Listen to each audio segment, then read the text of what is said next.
mais um podcast Conexão Jovem com vocês. Hoje eu tô aqui para falar de um tema muito especial. Tô com o Gustavo, nosso aprendiz aqui da FET. Tô com a doutora Lohane aqui também. A doutora Lohane, ela é da Comissão de Promoção de Igualdade Racial da OAB, diretora dessa comissão aqui de Uberaba. E a gente vai bater um papo sobre essa temática com ela. Lohane, seja muito bem-vinda, doutora, ao nosso podcast. Sinta-se em casa. Muito obrigada. E gostaria que você se apresentasse um pouquinho. Tá bom. Oi, Gustavo. Oi, Tia Lu. Oi, gente. É um prazer estar aqui. Então, primeiro, muito obrigada pela oportunidade. Eu amo a FET. Eu vim daqui, quando ainda era Probem. Eu amo. É muita gratidão. Sem dúvidas, eu só sou quem eu sou, a advogada que eu sou, agora nesse cargo da OAB, graças a tudo que eu aprendi aqui. Então, muito feliz de estar aqui, de verdade. E a gente fica muito feliz em ouvir isso. É muito bom ver o brilho no seu olho. E eu acredito que o nosso também brilha, porque é muito gratificante. É de coração. Saber que aquilo que foi plantado aqui germinou. Aproveitem, jovens, aproveitem, que realmente faz diferença. Enfim, eu sou a Lohane, advogada. Hoje, presidente da Comissão de Promoção da Igualdade da OAB Uberaba, Igualdade Racial. Além disso, na advocacia privada, eu atuo em direito de família, então pensão, divórcio, inventário. E agora também professora universitária no curso de Direito, que está sendo meu xodó, assim, era o meu sonho. E hoje eu estou conseguindo realizar, graças à oportunidade que a Uniub me deu. Que lindo, Lô. A gente fica muito feliz Obrigada. Por essas informações, por saber dessa mulher que você se tornou, né? Ô, doutora, por que falar hoje de discriminação racial é tão importante? Lu, é importante porque é um problema atual. É muito comum quando a gente ouve num primeiro momento falar sobre questões raciais, falar sobre racismo, sobre escravidão, a gente remeter ao passado. E é óbvio que tem que se remeter e entender que quando a gente olha para trás, a gente entende os porquês de muita coisa. Mas ainda é importante falar porque não é um problema só do passado. É atual, né? É atual, ainda existe, é um fato, não é uma questão de opinião. Então a gente precisa falar, enfrentar de frente. E não achar que não existe mais e ficar calado e achar que está sendo neutro, quando isso na verdade não ajuda o movimento, não faz esse problema diminuir. Só faz esse problema fortalecer e continuar se perpetuando. Doutora Lohane, existe um conceito jurídico de discriminação racial? Sim. Nós temos 2 crimes, é importante lembrar disso. O racismo, temos a lei do racismo, e temos a injúria racial. De maneira geral, discriminação racial é sempre que uma situação, uma circunstância, alguém retira os direitos de alguém, diminui o acesso de alguém, exclui alguém, causa ali uma restrição para alguém em virtude da cor de pele dessa pessoa, em virtude da raça dessa pessoa.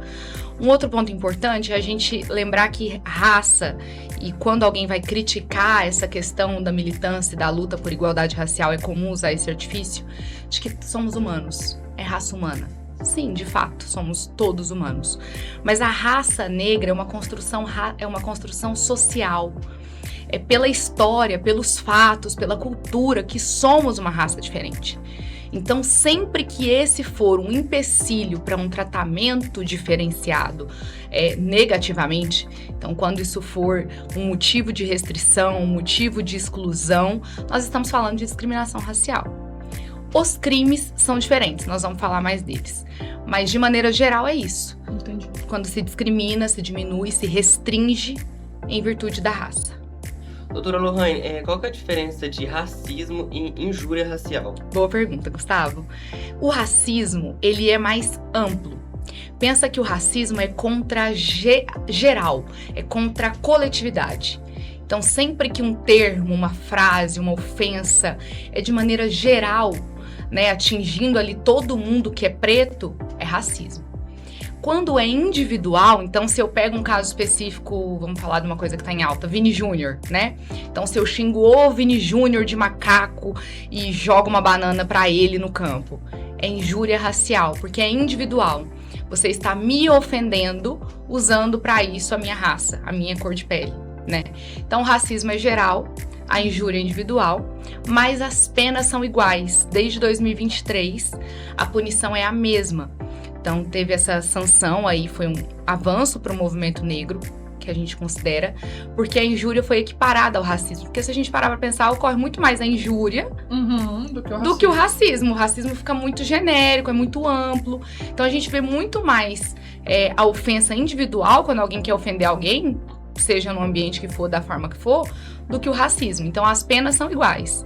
Ambos podem dar cadeia, 2 a 5 anos, são imprescritíveis, inafiançáveis, mas são crimes diferentes. E assim, como que o racismo aparece no cotidiano? De muitas maneiras. Antigamente, com certeza, até pela questão institucional mesmo, como não existia racismo, existia escravidão. E, de fato, os negros eram, por óbvio, e autorizados por lei a serem tratados diferentes. Não eram indivíduos, não eram seres humanos. Eram coisas, propriedades. Então, ele era óbvio. Ele era explícito, né? Quando se tinha o preconceito racial, quando se promovia a discriminação racial, era explícita, óbvia. Não era coberta, né? Não tinha aquela coisa Isso, eu não preciso mascarada. disfarçar, porque na verdade é assim. Hoje, 2026, o que a gente percebe? Que o racismo, ele é velado. Ele é muitas vezes sutil. Então, a gente tem várias vertentes. A gente tem o racismo recreativo, por exemplo, que é uma inovação aí jurídica para configurar exatamente o racismo na forma de brincadeira. Então, o racismo na forma de piada e brincadeira é uma forma do racismo se manifestar hoje em dia. O racismo na forma institucional, o racismo no emprego, o racismo na escola, então tem várias formas dele se manifestar. E aí, quanto mais a gente aprende sobre ele, conscientiza esses comportamentos, é que a gente vai conseguir identificar. Porque hoje ele é mais escondido e sutil que antigamente. E assim, quais são os casos mais práticos e comuns que... Bom, Gustavo, os dados nos dizem que o racismo a discriminação racial, seja a injúria ou o racismo, está mais presente e ocorre mais nos ambientes de trabalho. Então, é algo que a gente fala pouco, né? A gente tem leis muito robustas, a gente tem muitas normas que se preocupam com isso, mas uma coisa é a letra fria ali da lei, né? Então, na forma da lei é lindo se aquilo ali funcionasse, mas a efetivação prática disso, principalmente no trabalho, então, onde estão os adultos, sim, e não as crianças e os adolescentes, os adultos que se formaram diferente, foram criados diferentes, e que talvez não entendam a gravidade disso e não consigam entender que mudou e que agora é crime, é onde isso mais é manifestado. Então, nas relações de trabalho, isso ainda existe muito, os dados mostram que tem um índice maior. E nós temos um caso, inclusive, recente dessa semana, não, hoje é segunda, semana passada, da Havan. Então, a Havan foi condenada a pagar uma indenização para um funcionário em R$100 mil. Inicialmente foram 30 mil. Houve um recurso, e no recurso aumentou para R$100 mil, porque um gerente brincava muito no trabalho com uma funcionária, e é claro que a pessoa jurídica ali, a empresa é composta por pessoas físicas, tem um monte de gente lá, e não necessariamente essas pessoas sabiam e todos apoiavam, mas precisa haver uma responsabilização da empresa para que ela tome providências para não acontecer. Então, mesmo que seja uma pessoa, um gerente, quem tomou a multa foi a empresa, porque a relação é de trabalho. Então, uma das brincadeiras, né, que ele julgava como brincadeira, o gerente, ele dizia para ela: faça seu trabalho direito, senão você vai pro tronco. Forte. Agora, uma brincadeira bem forte. Né? Agora, atualmente, então assim, adulto, né, um homem velho, crescido, formado. E ainda bem que hoje temos leis para isso, e mais importante do que temos leis é as pessoas terem coragem de denunciar. Então, essa foi uma funcionária que levou isso a sério, levou ao judiciário. Inicialmente ia ganhar 30 mil e agora a condenação foi para R$100 mil, porque não é tolerado o racismo nem mesmo nessa modalidade recreativa. Hoje muito se fala do racismo estrutural, né? A gente vê falando na internet, a gente vê as pessoas comentando, mas às vezes a pessoa não sabe o que é esse racismo estrutural. O que é esse racismo estrutural de forma prática, para que os nossos meninos possam entender? Lu, boa pergunta. Quando a gente fala de estrutural, nós estamos falando de estrutura mesmo da sociedade. Então, parece muito difícil, muito confuso, mas não é. Algumas pessoas querem que seja confuso. E talvez sendo assim, as pessoas vão procurar menos saber, não vão entender, enfim. E aí parece que é muito exagero. E não é. É muito básico. O racismo estrutural é a gente reconhecer que a nossa sociedade foi construída com base em comportamentos, atitudes e leis racistas. Leis racistas. Então, assim, mesmo quando se aboliu o regime da escravidão em si, agora, Lei Áurea, agora não existe mais escravo, estão todos libertos. Ainda assim, liberou, deixou essas pessoas livres, mas essas pessoas não podiam frequentar a escola, essas pessoas não podiam trabalhar, essas pessoas não tinham onde morar. Então, é uma questão de contra fatos, não argumentos. É óbvio que isso deixou marca, isso deixou consequência. Até a gente conseguir, de fato, ser livre, porque uma pessoa não é livre se ela não pode escolher o que fazer, aonde ir, o que comer, onde morar, o que estudar. Que liberdade é essa? Então, eu prefiro voltar para a senzala. Sim. Então, assim, é estrutural nesse sentido. Tá enraizado na estrutura da sociedade e é óbvio que, querendo ou não, consciente ou inconscientemente, todos nós ainda temos traços racistas. É tão forte isso, eu até comentei com você sobre recente, poucos anos atrás. Falo recente porque foi há poucos anos atrás. Eu estudei com uma pessoa, né, comentei com você, e eu era sócio de um clube, e quando eu entendi, eu era adolescente, na adolescência que eu entendi que aquela pessoa só frequentava aquele clube, aquele clube era um clube que não entrava negros. Isso na minha adolescência. Sim, recente, na nossa cidade. Na nossa cidade. Então, até pouco tempo atrás, um determinado clube da nossa cidade, exato, ele não aceitava que negros frequentassem eles.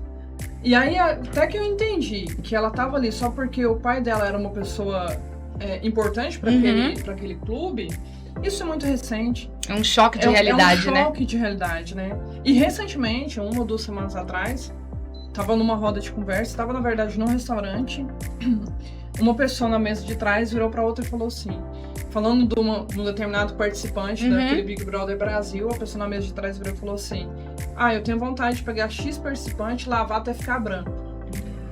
Acho que a minha alma quase saiu do corpo, né? Porque se é uma fala, porque vai ficar branco e vai ficar diferente, você vai gostar mais dele porque ele vai ficar E nem branco. ficou com vergonha de falar alto. Não, falou alto. Eu pensei assim, eu tava comendo um salgado, pensei assim, falei, não tô ouvindo isso. Não é possível que eu tô ouvindo isso em 2026. E a gente tá ouvindo. Aí eu acho que entra um pouco nessa tal do racismo estrutural. Sim, né? é isso.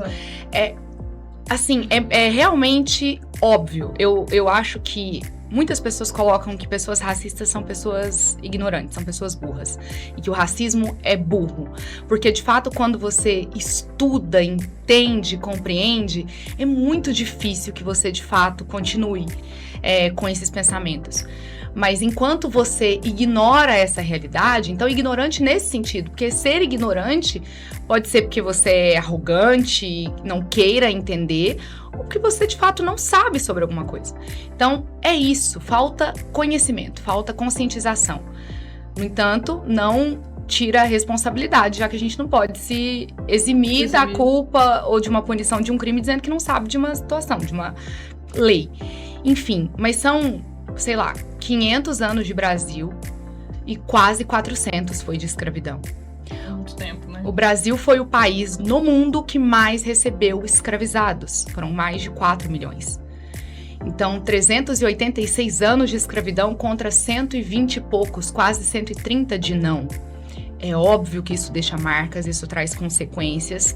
Nós temos o racismo em vários vieses, como eu disse para o Gustavo. A gente tem racismo até na biologia. Existiam, e ainda talvez existam, médicos racistas. Pessoas que entendem que se você é preto, você é mais burro, você tem menos saúde, você tem menos capacidade intelectual. Então, enquanto você não estuda e compreende que as coisas evoluíram, que isso não é uma realidade, você continua com esses comportamentos. E aí a gente precisa de leis rigorosas e de punições efetivas para que as pessoas entendam que tem que mudar. A comunicação a pessoa não consegue, né? Porque hoje a gente tem um recurso muito importante que é a internet, que você tem aí livre acesso à informação. É só querer, né? É só querer, né? Então, assim, se eu permaneço nesse momento, eu vou precisar de ser punido para que eu possa entender, né? Exatamente. E quais impactos são causados assim, na vida da vítima? Gustavo, quem sofre racismo, sem dúvidas nenhuma tem impacto. E aí vamos de novo na onde ele pode se manifestar, né? Se é o dono da empresa que você fez uma entrevista, você vai ser restringido e não vai ter um emprego. Então aí você sofre, por exemplo, não tendo acesso a uma oportunidade de mostrar o seu talento, a sua capacidade, a sua competência, que independe da sua cor, né? Se é, sei lá, na cultura, no relacionamento amoroso, que pode acontecer, porque muitas vezes a gente acha que gosta de determinadas coisas porque a gente escolheu assim.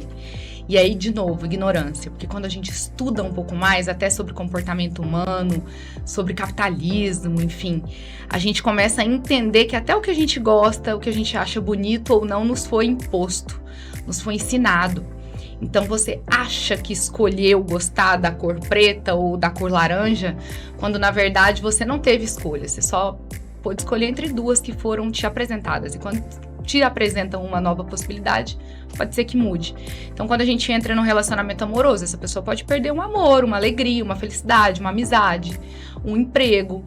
Quando a gente fala de saúde mental, que é um assunto muito atual e muito urgente, e há pouco se entendeu, e se tem dados, inclusive, do quanto o racismo impacta e pode adoecer mentalmente alguém, então essa pessoa fica sem autoestima, essa pessoa fica sem amor próprio mesmo, e isso é construção. A gente, antes de começar, tava falando do seu cabelo, tanto que tá lindo. Eu achei que eu tinha como imitar, mas eu descobri que é natural. Mas se você cresce achando que seu cabelo é feio, que sua pele é feia, que seu nariz é feio, então não tem jeito pra mim. Porque se falam que eu tô gordinha, eu consigo emagrecer. Hoje em dia é até mais fácil. Sim. Aplico um Ozempic. Se falam que eu converso errado, eu faço um curso de oratória. Temos o Alan. Se tem coisas que eu consigo aprimorar e resolver, mas se consegue incutir na minha mente que a minha pele, a minha essência, a minha biologia está errada, eu não tenho o que fazer a não ser me entristecer e me emburacar. Então, eu acho que a pior consequência do racismo é o adoecimento mental. E por mais que muita gente acredite que isso é mentira e que isso é mimimi, que isso é frescura, é uma mentira isso. Isso é verdade, isso te adoece, isso te entristece, isso te limita. Até você se libertar disso e ter de volta a sua autoestima e a construção da sua saúde mental, tempo, né? E a sua segurança para que você seja você na sua integridade, é muito difícil e com certeza você perdeu muito. Então, para mim, a pior consequência é isso, é você perder a sua autoestima e o seu amor próprio. E afetando diretamente a sua saúde mental. Total. Doutora, como que a gente identifica uma situação de discriminação racial?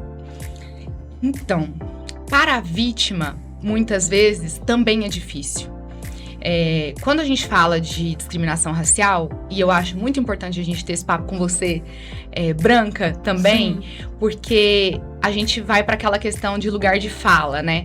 E eu acho isso extremamente perigoso, porque a gente perde muito quando a gente exclui pessoas de falarem sobre um assunto que precisa muito ser falado por qualquer um, de qualquer forma, mesmo que errado muitas vezes, para que se levante a discussão.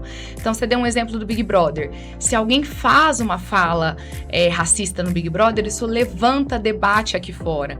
Então, de toda maneira, é importante. Que bom que a gente vê isso escancarado muitas vezes, mesmo que errado, mesmo que criminoso. Porque aquilo acontece aqui de fora, na vida real, nos bares, nos restaurantes, dentro da casa da gente. Só que a gente não fala, isso não é exposto. Então, a importância de se expor um comportamento errado é essa. A pessoa vai sofrer as consequências pelo que ela fez e nós vamos resolver, discutir aquilo e ver como melhorar. Como reconhecer? Enquanto você não estuda de fato, não se aprofunda e não compreende a raiz estrutural do racismo e o comportamento consciente ou inconsciente das pessoas, você não consegue muitas vezes identificar. Então, pode ser na amizade. Naquela aparência do normal, né? Assim... Você citou a questão da brincadeira, né? Uhum. Eu acho que talvez seja o que mais tem hoje, né? Eu brinco com você... Uhum. Mas ali tem um racismo estrutural nessa brincadeira. Isso. E muitas vezes você vítima não identifica, porque para você vítima também é natural. É isso. A gente naturalizou tanto brincar com a pessoa preta pelo tom de pele dela, pelo nariz dela ser largo ou não, pelo cabelo dela ser crespo ou não, que é normal, então não é discriminação. Então, como identificar? Sempre que você perceber que o seu tratamento seria diferente se você fosse loira, se você fosse branquinha, se você não tivesse traços negroides, e isso também é importante, porque quando a gente fala de negro, nós somos um país tão miscigenado, tão misturado, a gente veio da mistura, que muitas vezes você não tem a pele, você não é uma preta retinta, um preto retinto, que é aquele mais escuro, né? Então a gente tem vários tons, a gente tem o pardo, e tem o negro, e tem o moreno, e tem o preto. Então às vezes a pele é clara, mas o cabelo é crespo, às vezes a pele é escura, mas o cabelo é liso, mas o nariz é fino. Então tudo depende até do grau do quanto você mostra que é negro. Entendi. A intensidade que o racismo chega pra você, até isso depende. Então nós temos, que começar a nos questionar comportamentos. Enquanto a gente não se questiona e só acha que é tudo assim mesmo, e que é normal, e que tá tudo certo. Normal numa mesa de um restaurante, o cara fala que quer lavar alguém até ficar branco. Isso.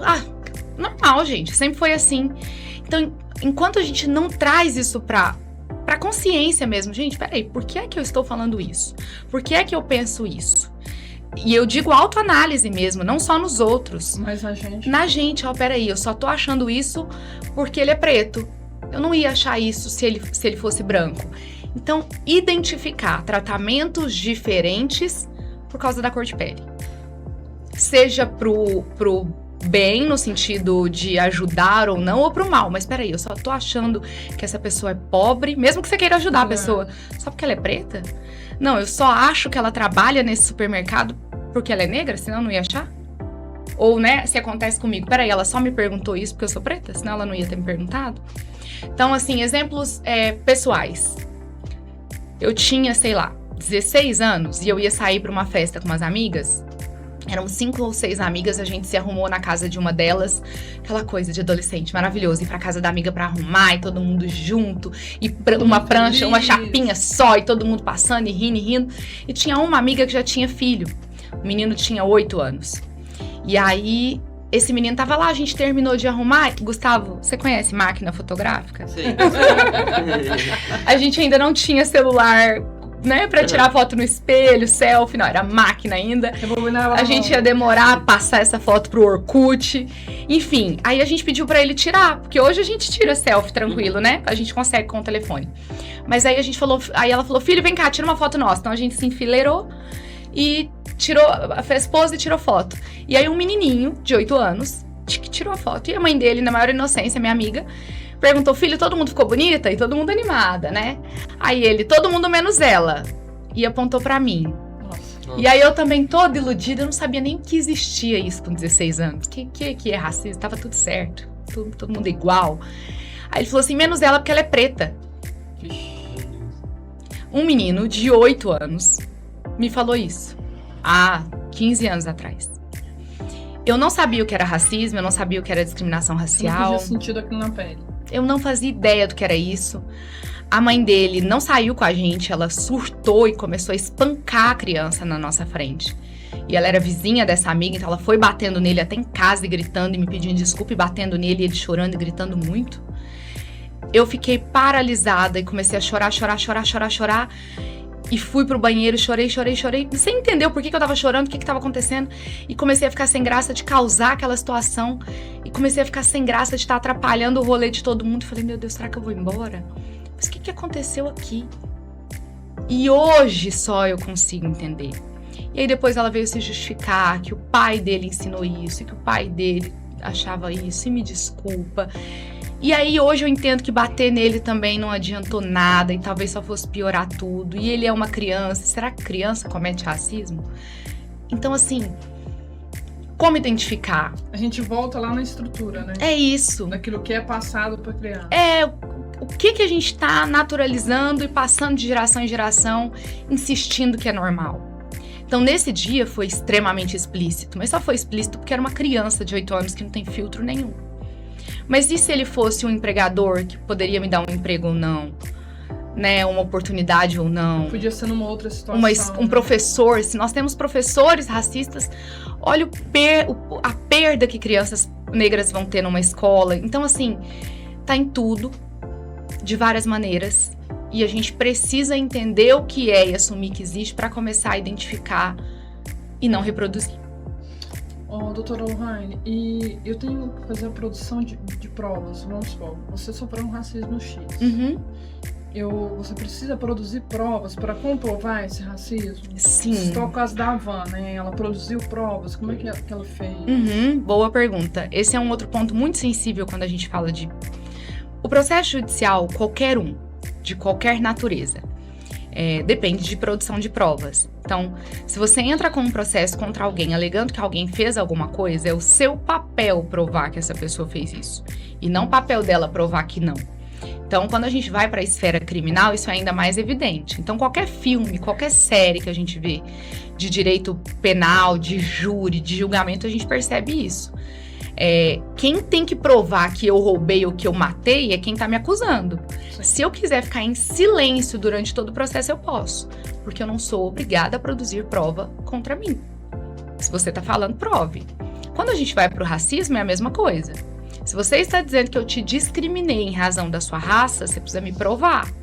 No caso, provar para o juiz. Uhum. Primeiro para o delegado, fazer um boletim de ocorrência. Se for um caso de prisão em flagrante, ter elementos ali para isso. Mas durante o processo, ao final, quem vai decidir a punição e a sanção final na sentença é o juiz. Então, é difícil porque muitas vezes na hora, ou essa vítima nem vai perceber, e essa ficha às vezes cai depois. Demora pra... Ou ela vai perceber, e de novo, se ela também não for uma vítima conscientizada e informada a ponto dela entender que ela não tem que ter vergonha, porque ela que é a vítima, que ela não tem que ter medo, porque não é ela quem cometeu nenhum crime, ela não vai levar isso pra frente. Então, mesmo que se identifique, muitas vezes se deixa pra lá, por vergonha. Se é no trabalho, eu vou perder o emprego.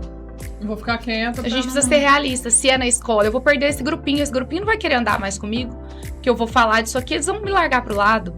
Então, assim, é necessário ter pelo menos testemunhas ou gravações, registros de alguma forma, além da sua palavra. É importante. Se não tiver, isso não vai andar? Vai andar. Sua palavra importa também. A palavra da vítima tem peso também. Mas é um acréscimo. A gente precisa ser realista. Na hora do vamos ver, quanto mais elementos tiver para condenar aquela pessoa, melhor. Então, assim como é o assédio moral quando a gente vai para a Justiça do Trabalho, tem essa infração trabalhista. Então, um ponto do assédio moral que é importante até para as pessoas saberem, assédio moral de qualquer maneira, ele precisa ser reiterado, ele precisa acontecer várias vezes, uma só vez, um comportamento só não caracteriza. Então, por isso é importante você ir documentando esses comportamentos, para depois você chegar com um processo robusto e com elementos suficientes para que isso não vire mais um caso que não deu em nada e descredibilize ainda mais a lei do racismo. Então, sim, se você conseguir produzir provas e ter testemunhas e ter gravações, ótimo. Se não, sempre busque um advogado para te orientar. O que a pessoa deve fazer, assim, no momento da ocorrência? O que ela tem que fazer? Às vezes a pessoa fica meio desesperada ali, assim. Uhum. O que ela tem que fazer, deve fazer?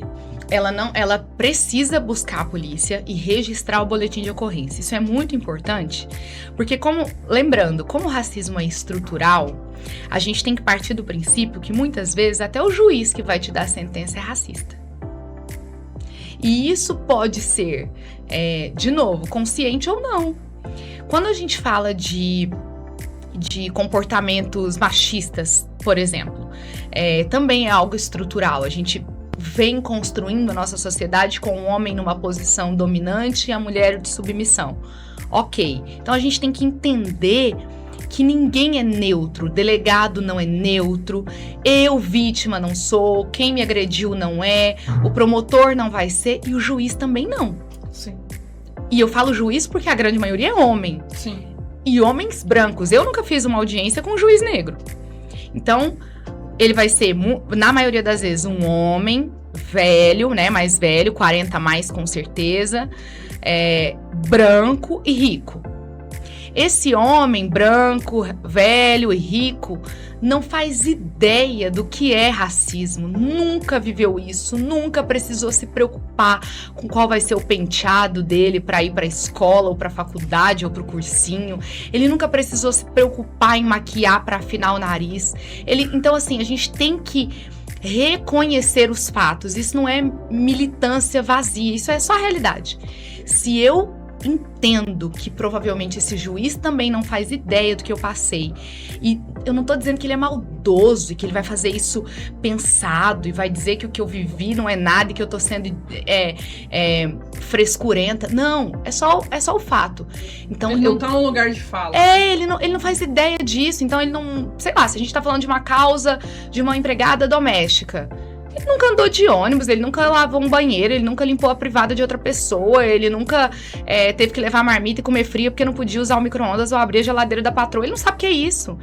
Eles não vivem a nossa realidade.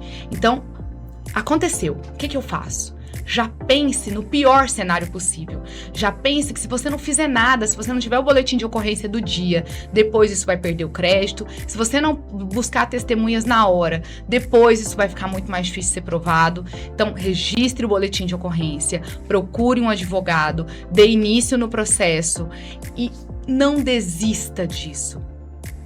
A lei é muito importante? É a principal fonte do direito do nosso país e é a principal motivadora de mudança de comportamento. Porque ninguém é obrigado a fazer nada senão em virtude de lei, tá na Constituição. Então eu preciso ter uma lei. Mas a partir dela, se a gente não movimenta os comportamentos e as ações para mudar a cultura e a mentalidade das pessoas, não vai adiantar nada. Então, registre o boletim de ocorrência, busque um advogado e entre com o processo criminal e civil, porque você pode pedir indenização por dano moral na esfera civil, independente dessa pessoa ser condenada criminalmente, e o processo penal também tem que correr. Você tem direito de saber desse andamento e buscar ele até o fim. E, doutora Lohane, existem canais de denúncia? Existe. Aqui em Uberaba nós não temos uma delegacia específica. Salvador, por exemplo, tem. Então, tem lugares que tem delegacia específica e direcionada para as questões raciais. Se não tiver, como é o nosso caso, qualquer polícia civil ou militar faz da mesma forma. Então, registre o boletim de ocorrência na polícia. Você pode também discar Disque 100, que é dos direitos humanos, é um canal direto, governo federal. Ou buscar simplesmente o advogado mesmo e já entrar com a ação. Mas o boletim é importante para a questão criminal. Sim. Né? Para como é que a polícia vai dar andamento naquilo ali, depois quanto aquilo mais, vai... Você falou, né? Quanto mais ações você fizer para provar, né? Isso. Disque 100, polícia, tudo Isso. é importante. E assim, você falou sobre o menino tava tirando a foto. Uhum. E como que a gente pode prevenir isso? Como que a gente pode educar a criança? Boa pergunta, Gustavo. Nesse caso, por exemplo, eu não entendia nada do assunto, mesmo eu sendo uma jovem negra, isso não era falado, isso não era debatido. Eu sempre estudei em escola pública, então a grande maioria dos meus amigos também eram negros, também eram pobres, então assim, eu não tinha esse choque, pra mim era tudo muito normal, né? Então, mesmo assim, eu vi que tinha alguma coisa muito errada com a criação daquela criança. Então, algumas coisas são muito óbvias, outras não. Então, o que é importante pros pais? E assim, eu não tenho filhos, mas principalmente depois que eu comecei a advogar em família e falar com mães e pais todos os dias, e principalmente mães e pais separando, e aí entra muito esse choque de educação. Qual educação esse filho vai ter na casa da mãe, qual educação esse filho vai ter na casa do pai. Então, principalmente com essa minha experiência aí de quase 7 anos atuando nisso, eu percebo que é muito importante os pais fazerem alguns exercícios de conscientização ativa, assim, no sentido de que, peraí, se eu tenho condições e o meu filho vai estudar numa escola particular, o que o meu filho não vai ter acesso, o que o meu filho não vai viver, mas que é importante para a construção da cidadania dele. Porque é muito comum a gente focar só na educação escolar, né, curricular, vamos dizer assim. É claro que é importante você ter todas as matérias muito bem estruturadas e aprender tudo sobre português e matemática e passar depois no vestibular. Mas se você for uma criança, um adolescente nerd, super inteligente, mas não tiver educação, não tiver consciência de classe, não tiver noção racial e das construções raciais que tem a história. Da diversidade que a gente tem. Você vai ser um adulto que ninguém vai querer ficar perto, você vai ser um adulto que vai continuar sendo muito sem noção, reproduzindo muitos preconceitos. Então, pais e mães, se preocupem com essa outra educação, que não vai ser a escola que vai dar. Não tem como terceirizar isso. Então, cabe à mãe e ao pai, mas isso é difícil, porque se essa pessoa é que estiver ensinando isso pro filho, piorou, mas cabe à mãe e ao pai mostrar pro filho o mundo de maneira geral. E não só o português, a matemática, a educação física e a geografia. Essa outra educação, que não é a curricular, precisa vir dos pais. E essa é a questão da humanização. Então, acho que falta um pouco disso, assim, a gente tá correndo tanto em busca de um sucesso que envolve só dinheiro, que a gente começou a se esquecer desses outros processos e dessas outras educações que precisam ser repassadas. Então... Porque é muito sério. É muito sério. Então, assim, é isso. Como é que meu filho não vai se tornar um adulto sem noção que vai reproduzir esses comportamentos? Eu preciso mostrar pra ele que isso existe, se ele não tiver acesso na vida ali no cotidiano. Eu acho que é isso. Acho que é isso. Pessoal, a gente está chegando no fim do nosso podcast sobre essa temática tão importante. E antes de finalizar, eu queria, doutora, que você deixasse uma mensagem para os nossos aprendizes. Para os nossos aprendizes negros e para os nossos aprendizes que não são negros. E a palavra está com você. Muito obrigada. Adorei, viu, participar. Muito obrigada. E mensagem final, o que eu posso dizer para os negros é... O meu colega Hernani Neri, que está hoje como secretário de Desenvolvimento Social da nossa Prefeitura de Uberaba, eu bati um papo com ele sexta-feira sobre representatividade política negra, mas que envolve tudo isso que a gente conversou aqui também, né? Então, para os negros, não desistam. Ele me ensinou isso sexta-feira. Não desanimem e não desistam, porque... Se a gente largar essa luta de mão, se a gente achar, então deixa como tá, é muito injusto, assim, com tudo que aconteceu antes da gente, com toda a luta que teve antes da gente e com tudo que a gente tá tentando construir. Então, não desanime e não desista. É isso. E para os brancos, se aliem, falem sim sobre isso, apoiem sim essas causas. A gente precisa das pessoas brancas aliadas. E quando a gente diz aliadas, é porque é ali lado a lado, mas nos dando o protagonismo negro para falar desse assunto. Mas se a gente, de novo, a gente já entendeu, já aprendeu, não somos mais ignorantes nesse ponto. A gente já sabe que o poder está hoje ainda na maioria na mão dos brancos. Então, se os donos das empresas são brancos, a gente precisa que ele abra as portas para os negros terem oportunidade. Se os prefeitos e prefeitas são brancos, a gente precisa que eles abram a cabeça para políticas públicas de igualdade e equidade racial. Se presidentes são brancos, a gente precisa... Então, assim, se o poder tá na mão deles, se aliem. Se vocês têm esses privilégios, e não é uma questão de culpa, a gente sabe que vocês nunca colocaram nenhum escravizado no tronco e bateram. A questão não é essa, isso tá lá atrás. Não é culpa, é responsabilidade. Então, tenha responsabilidade com os benefícios que vocês têm. É isso. Meninos, um beijo no coração. Antes de finalizar... Eu só queria pedir para que a nossa diversidade não se torne desigualdade.